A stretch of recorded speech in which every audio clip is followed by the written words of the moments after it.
ithini inkondlo uma uyifumbathisiwe ngosiba ngomgiloba luthini usiko luzingubo.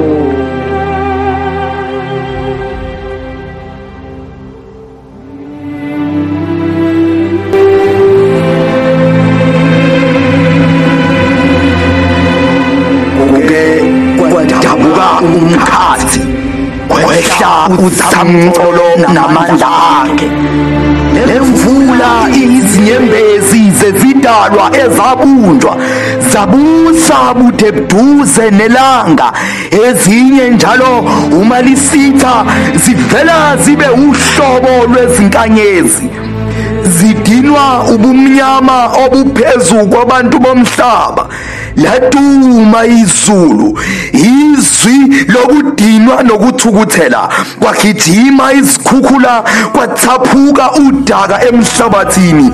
Esikhundleni sokuthuka, abantu bathaba ngalesi simo. Ngalolo daka bakha amanye amadokodo okuzinikela kabusha esonweni, babumba nenqwaba yoNkulunkulu abalindele ukudunyiswa kabusha.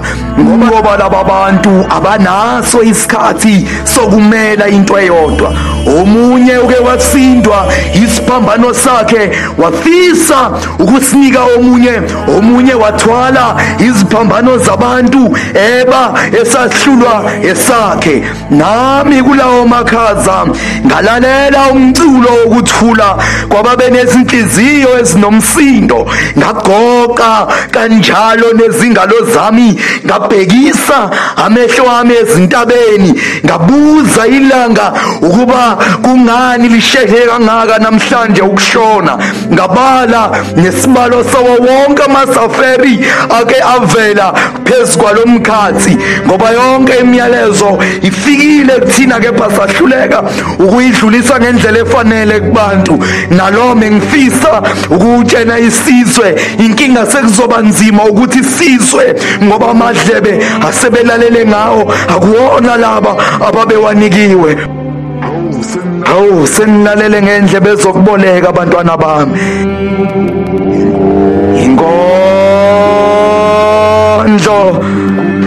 kuphela.